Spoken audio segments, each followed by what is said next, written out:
क्या राजनीति में दुश्मनी हमेशा के लिए होती है? क्या विचारधाराएं सत्ता के सामने बेमानी हो जाती है? और क्या धुर विरोधी कहलाने वाली पार्टियां जमीनी राजनीति में एक दूसरे के सबसे बड़ी जरूरत बन सकती हैं? महाराष्ट्र के अकोला जिले के अकोट नगर परिषद से आई एक खबर ने इन्हीं सवालों को फिर से जिंदा कर दिया है। यहाँ भारतीय जनता पार्टी और असदुद्दीन ओवैसी की पार्टी AIMIM, जो राष्ट्रीय राजनीति में एक दूसरे की सबसे मुखर विरोधी मानी जाती हैं, एक दूसरे से हाथ मिला लिया।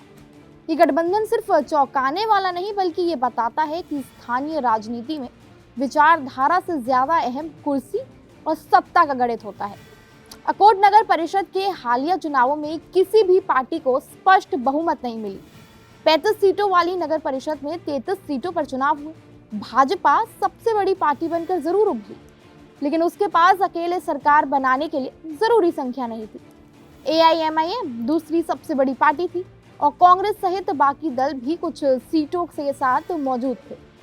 ऐसे में सत्ता अधर में लटक गई और यहीं से शुरू होती है इस अनोखे गठबंधन की कहानी।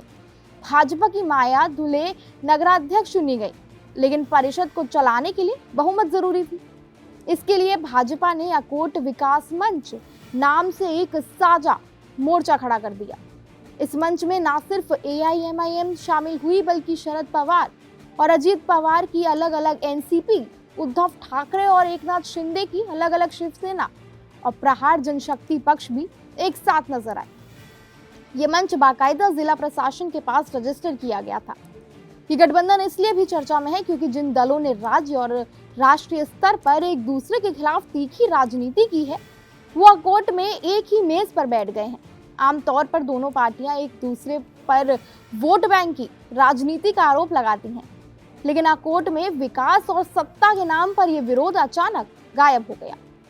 इस गठबंधन की एक अहम शर्त यह है कि सभी सहयोगी दलों को भाजपा का विहिप मानना होगा, यानी फैसले भाजपा के नेतृत्व में होंगे और बाकी दलों को उसी लाइन पर वोट देना होगा। इससे साफ हो जाता है कि भाजपा यहाँ केवल सत्ता में साझेदार नहीं है, बल्कि गठबंधन की धुरी भी है। AIMIM समेत सभी दलों ने ये शर्त मंजूर की है क्योंकि उन्हें भी सत्ता का हिस्सा बनना है। इस राजनीतिक पलटी ने इसलिए भी हैरान किया है क्योंकि नगर अध्यक्ष के चुनाव में बीजेपी ने AIMIM उम्मीदवार को बड़े अंतर से हराया था। चुनावी मैदान में आमने सामने लड़ने के बाद भी वही AIMIM बीजेपी की सहयोगी बन गई। ये सवाल उठना स्वाभाविक है कि जिस पार्टी को जनता ने विपक्ष की भूमिका के लिए चुना था, वो इतनी जल्दी सत्ता पक्ष का हिस्सा कैसे बन गई। इस गठबंधन ने विपक्ष को भी लगभग हाशिए पर छोड़ दिया है। अब नगर परिषद में प्रभावी विपक्ष के तौर पर सिर्फ कांग्रेस और वंचित बहुजन अघाड़ी बची है, जिनकी संख्या इतनी नहीं है कि वो सत्ता पक्ष को चुनौती दे सके। इससे परिषद की राजनीति लगभग एक तरफा हो जाती है। अकोट का ये उदाहरण बताता है कि स्थानीय राजनीति में विचारधारा अक्सर पीछे छूट जाती है और सत्ता का गणित आगे आ जाता है। यहाँ ना हिंदुत्व बनाम अल्पसंख्यक राजनीति का सवाल अहम रहा है और ना ही चाचा भतीजे या दो शिवसेनाओं की लड़ाई। सब कुछ एक लक्ष्य पर आकर टिक गया और वो है सत्ता में भागीदारी और नगर परिषद पर नियंत्रण।